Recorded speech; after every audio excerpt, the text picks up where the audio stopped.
If you worked for 2 months and they didn't pay, there's a thing called the California State Labor Board.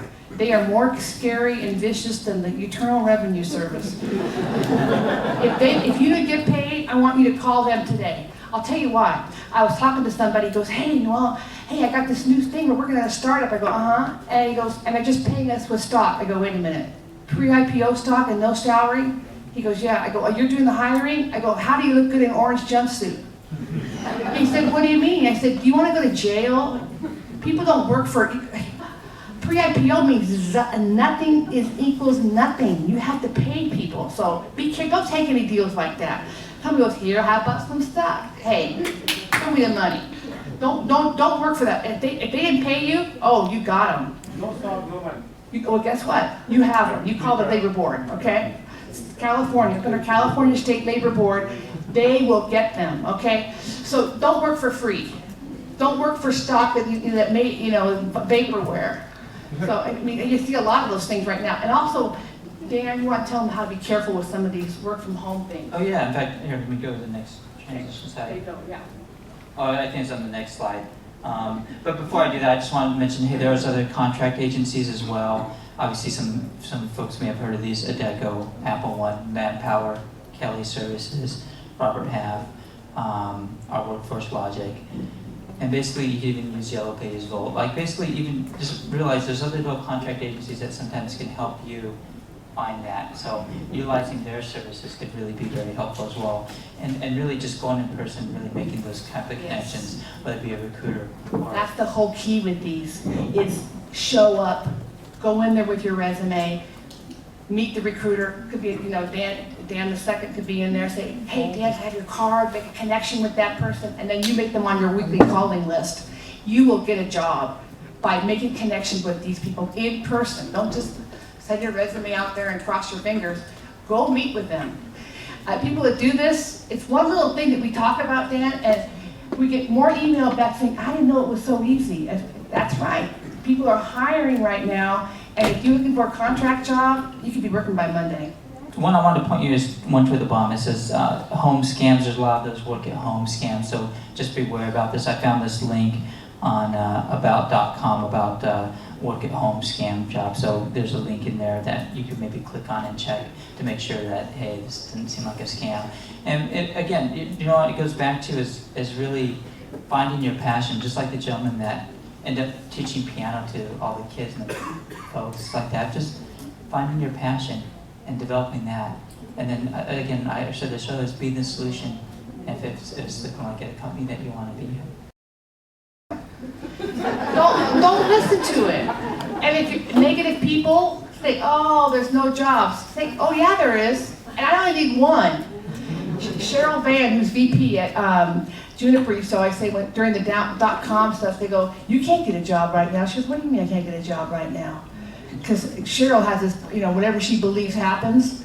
And she goes, I only need one, not a dozen. And it's right. You only need one right now. One job that you love. And so if you have negative people around you, say, call me in a few months. Because right now, I don't need you draining me right now. Challenge yourself to succeed. Challenge yourself to succeed.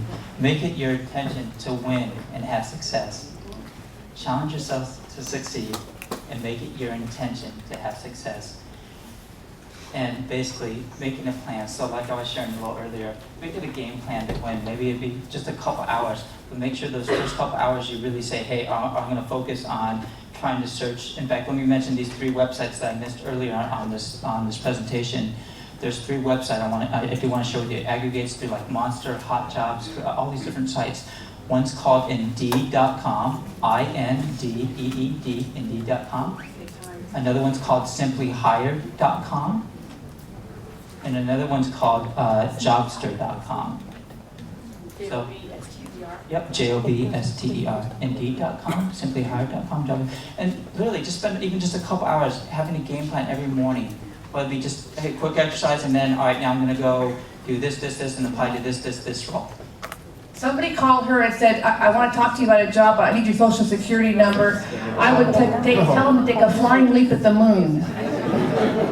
Yeah, That's probably a scam. That is probably a scam, or they found your resume. When you post your resume, don't put your address on there. But you're smart. Say, can I have your number, please? And your supervisor's phone number, and let me have your social security number, and then we will, yeah.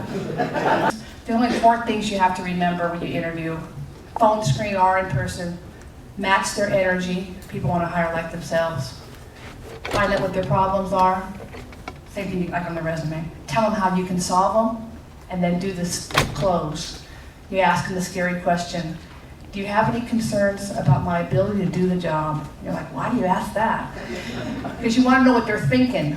What stinking thinking they may be doing, like, oh, I wish they knew more about email of the future or whatever. If they say, they'll tell you. If you say, do you have any concerns about my ability to do the job? If you want to write that down, you can. That's not in the list. But what they'll do is they'll tell you, they'll say, if they say no, you're done. You have convinced that person. If they say, I wish you knew more about XML. Oh, I didn't put that on my resume, but I have. I studied it, and they go, oh. Or I have it, but I'm a fast study. I can quickly learn that. That makes this job even more enticing. Guess what? Anything else? No, you've closed them. I can tell you a story about a guy who had a job that I was trying to work on. The job was open for a year. He kept interviewing, and every time I go, did you close? No. Finally, I begged for a 3rd interview. I go, if you don't close them, I'm never going to speak to you again. He didn't close them, came home with the job. Tell you, that's all you had to do. Don't read all those things, do this, do that. And one more little thing, ask the recruiter what to wear. Oh my gosh, is that so right? I mean, don't be afraid to ask questions. In fact, this kind of transition to one other point. There's another website, technical website I mentioned. It's called Glassdoor.com. Glassdoor.com. And with this website, you can register free. You can literally see what people are saying about the company and their culture. Glassdoor.com. So I definitely want to mention that, especially researching the company, knowing about it. Do your homework before you go in. Know the company you want to join, who you're going to be working with. And that's where LinkedIn comes to play. And then you can look, for example, like a Glassdoor.com and see what other employees are just talking and saying about their own companies. Right, right now there's 100 new college grad positions beyond the 500 openings. If you have a son or a daughter or somebody here looking for an internship, the trick to getting an internship is to start applying in January. January 1st, have your resume up there, check every week, match it to those people get jobs. If they wait till March or April, the jobs are filled. And we hire hundreds of interns. But new college grads, this is the season right now. This is a great time for new college grads. But if you have a question about making a switch or a transition, stick around, we can talk to you after about that. If you see a job spec, how do you make sure your resume it's looked at? You want to, so if you see a job position, make sure that your resume is solving the problems that they're looking to solve with that job, hiring that job. And sometimes you have to kind of, sometimes the job specs aren't that great. But it never hurts to try to figure out who the hiring manager is, and I like your technique back there. Try to figure out, and sometimes via LinkedIn, hiring managers, who they're not supposed to do this, will post positions, and you can actually talk to the hiring manager directly and bypass HR.